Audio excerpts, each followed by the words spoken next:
number one spiritual and entertainment TV. Click TV. Oh yes, Click TV. Your number one spiritual and entertainment. Okay, your number one spiritual and entertainment TV. If today happens to be the day you're watching us for the first time, please, let's do this thing together. Help me. Let's do this assignment together. This is what you do. Please go to YouTube. When you go to YouTube, if someone shared it to you, but you want to know which platform it's coming from Click TV. Click TV. So you go to YouTube and type Click TV. It will give you Click TV. Now we have varieties of Click TV, but this Click TV is the one with Click TV GH. Click TV GH. So when you have Click TV GH, what you do is you subscribe to our YouTube channel, and then when it comes to the bell, as in the bell beneath the subscription, please click on it so that anytime that we come live, you also be able to participate, not for someone to share for you, but to also have it at first hand. We've been learning at the spiritual school. This is the Click Spiritual School. If today's your first time, the spiritual school is here to enhance you to do things on your own. Basically, some of the things are things that are or issues are challenges that can be resolved at home. Producer, is the YouTube working? Yeah. Okay. These challenges can be resolved at home, not excuse me to say, basically for you to come and see me before you can have solution to it. So please have it in mind, and that is why we are here. And to sincerely, the school started just last week, last week or last 2 weeks, and the response that I'm getting, they are very, very marvelous. They are very, very, very marvelous. In fact, I am overwhelmed with the kind of response that are coming. So let's, producer, this is Click Spiritual School. What caption have you given it to it on YouTube? Different types of spiritual. Are you sure? Yeah. How come I'm having different thing here?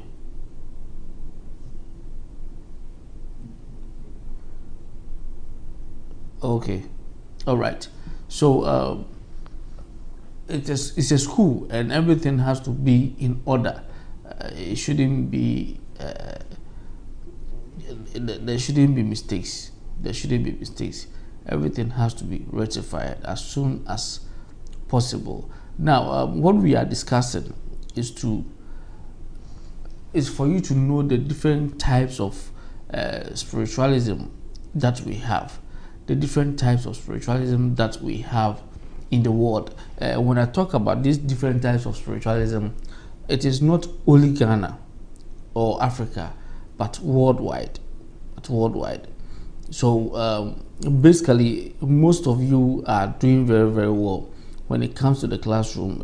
You are really, really putting in a lot of effort with questions, and some of you, I don't know whether you are shy or you don't have questions at all, but please don't hesitate to ask questions. If you don't understand anything, don't hesitate to ask questions.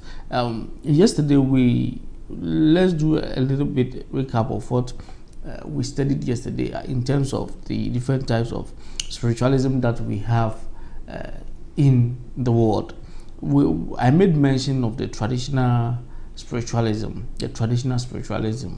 and then I made mention of the Wiccan spiritualism.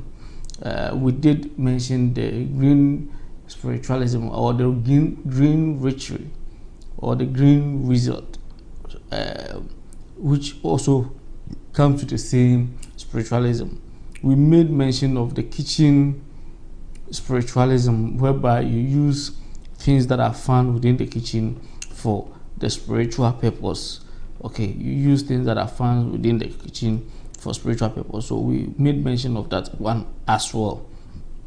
And then we have the health, the health spiritualism. We have the water spiritualism.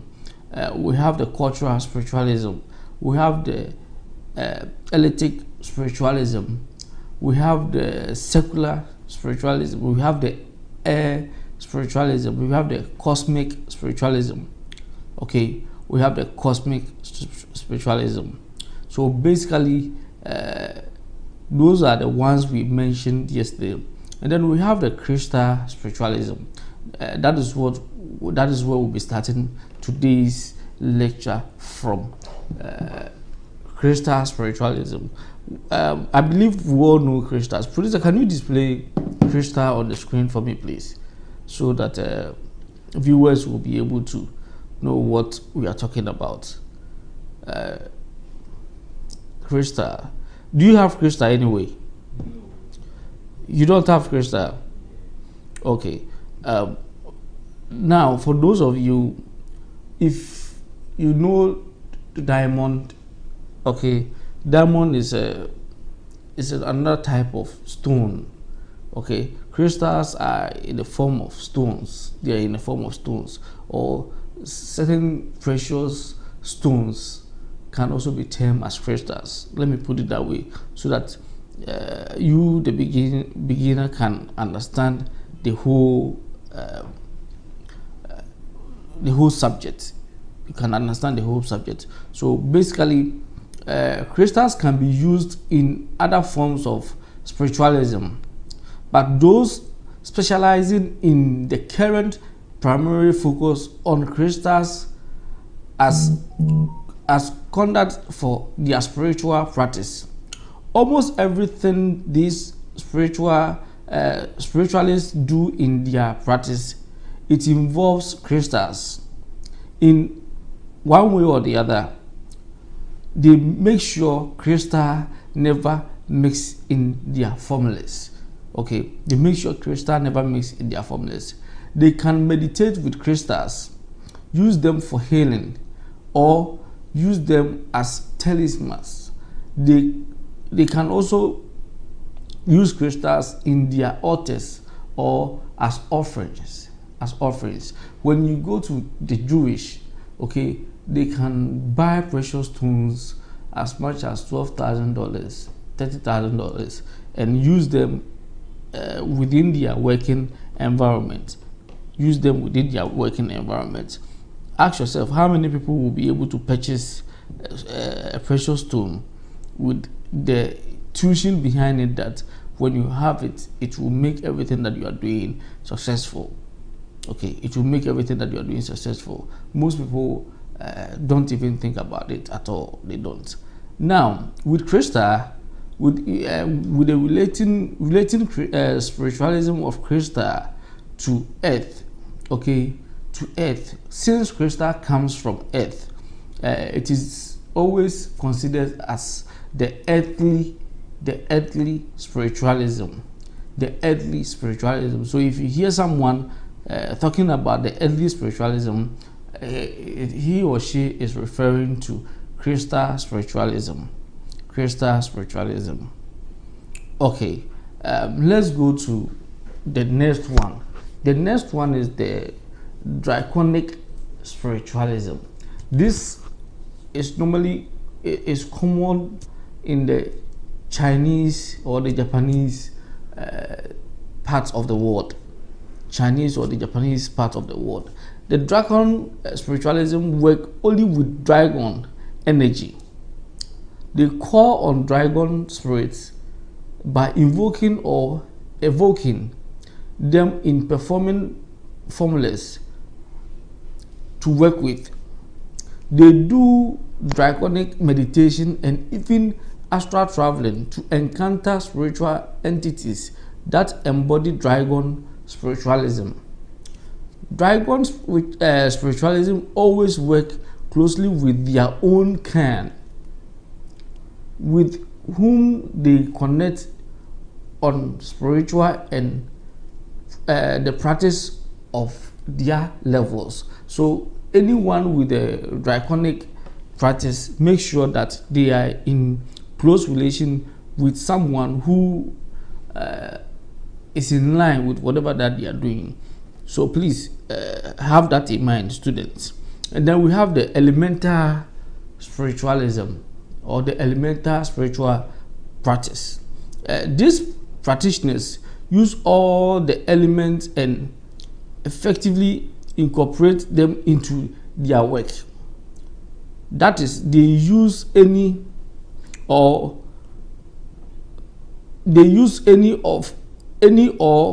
of the 4 elements in their rituals and spells.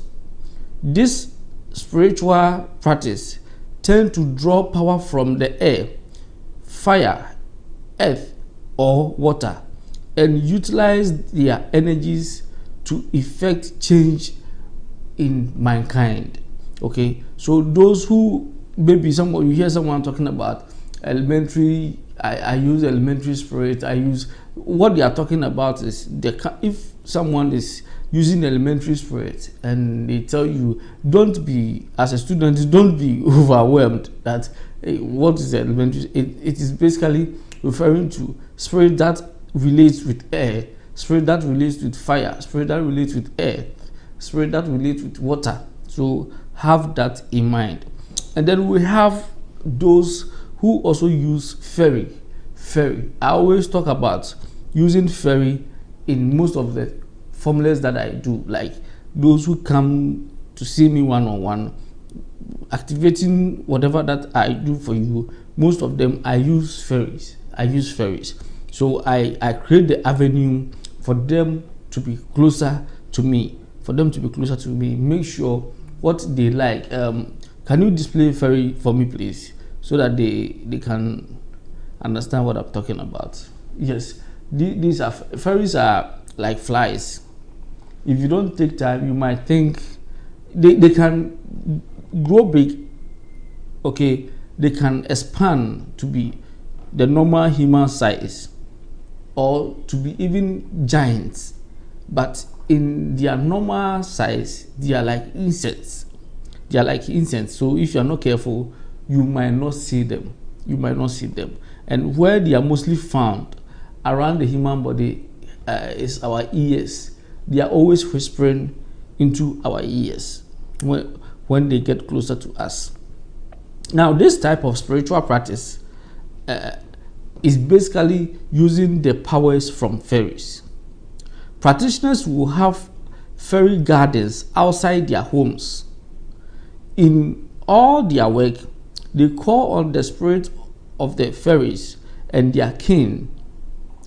It is common practice to leave offerings for them, and some even travel to the fairy realm to work their spiritual formulas there. So for those who don't have the access to prepare a place or a garden where these fairies can come and rest, so that if they need any spiritual assistance and they want to use these fairy powers, they can go there. There are places where you can travel around the world. Where you go is basically for fairies. Okay, we have them even in the Middle East. They have it. If you go to some of these European countries, they have it. If you go to some parts of the States, they have it. So please have it in mind.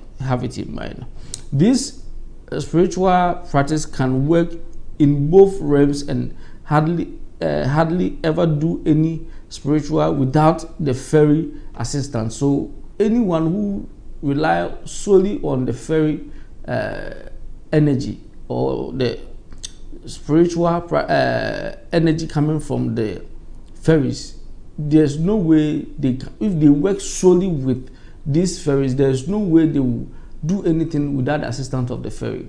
But the good thing about the fairy ones are you can blend them with any kind of the practice that you are using. Okay, whether you are using elemental, whatever you are using, you can blend the fairy with it, and it can help you. So please, students, take note of it. And then we have the hereditary spiritualism. This type of spiritualism is the one that your grandfather or your father has it, and then they pass it on to you during death. Okay, when they passed on, then they pass it on to you. They tell you it's your turn. It is common in the traditional system where we have the traditional priest passing on the mantle to maybe his first son or the first daughter based on his physical challenge as to health, or maybe they happens to pass on. Then the oracle basically select such people. They select them. They don't just handpick. If the father trained the child during the time of his practice with these ancestral spirits, what happens is either ancestral spirits, angelic or whatever it is, what happens is the child automatically becomes the next of kin when it comes to the practice of it. So when the father is weak or has passed on, what happens is they go in for such a child to take over. So have it in mind. So you have someone who talks about, oh, this is in our house. So basically we are happens to inherit it from my grandmother, my great grandfather, or you understand? Once they say this, then you know where it is coming from. And this hereditary spiritualism, it can be Islam, can be Christianity, can be the traditional, can be the fairy, can be whatsoever. So if maybe what is happening is, you see, most of the kind of situations that are hitting us now is because we did not take on the mantle that our predecessors passed on to us. That is why most of the challenges are coming from. So you don't know how to go according to the kind of spirit that you have, and since you have no knowledge as to how to settle these higher entities that are surrounding you, basically what happens is at the end of the day you make mistakes and then they don't forgive you, and it goes on from generation to generation. So if this generation takes the mantle and then they go according to the marathon, they pass it on to the next generation, and then they also take the mantle and continue as it is. So have that in mind. We have the pop culture spiritualism. Example of the pop culture spiritualism is, for those of you who have watched Harry Potter before, can you display the magical stick for me, please? The magical spirit stick. Now that is the original magical stick that can produce results. It produces results. This type of spiritual practice draw on pop culture reference to their spiritual work. They get their inspirational from things that surround them or current gadgets that they can use in their practice. Within a particular current of spiritualism, practitioners believe in the typical energies associated with this kind of current spiritual practice. The collective belief and attention of the masses imbues these entities with actual power. So, for instance, those of you who have watched Harry Potter, you saw how things goes within Harry Potter, yes. And this kind of a magical stick is common in Harry Potter. If you watch Harry Potter, you will see this kind of magical stick. It is termed as the pop culture spiritualism, or the pop culture witchcraft.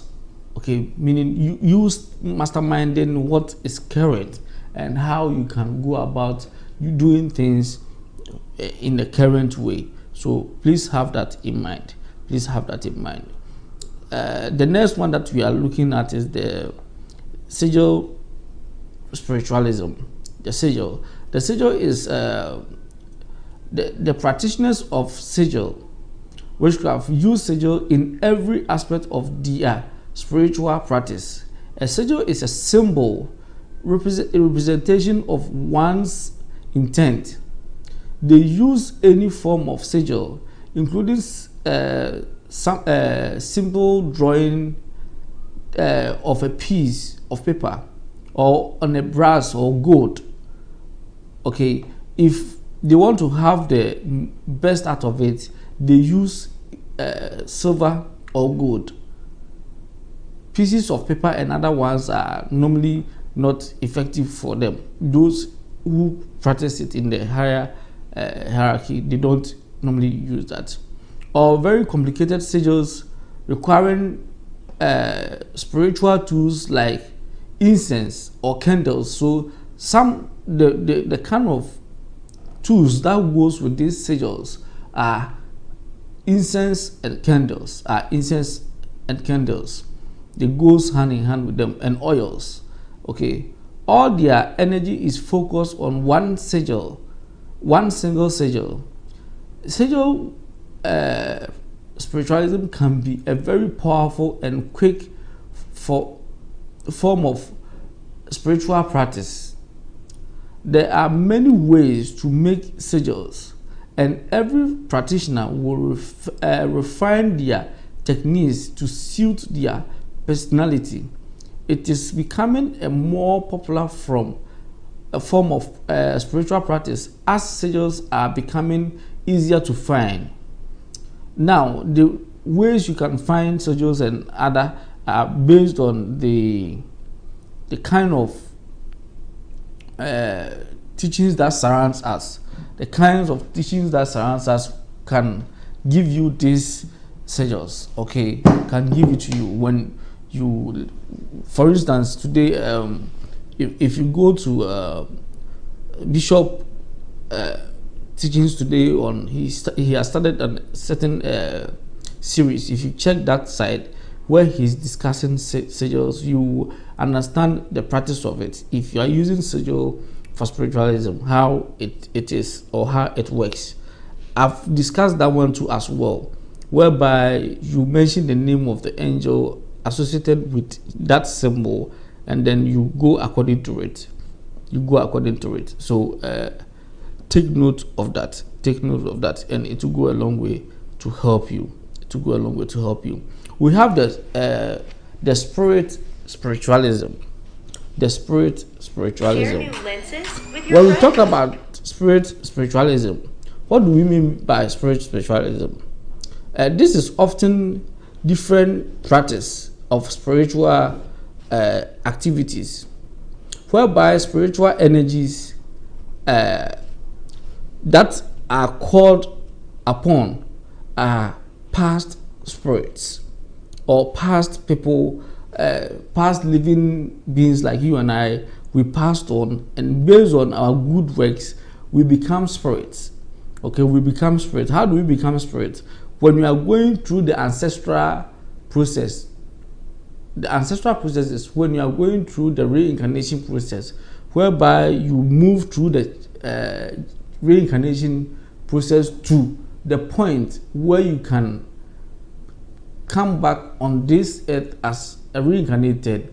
Okay, some who have achieved their purpose of going and coming are not allowed to come back, but they are not condemned as well, but they are used in the process as in passing judgment or giving different types of job when it comes to the reincarnation level. So if, for instance, you went and you are very good, you can be used as a guide, as a lawyer.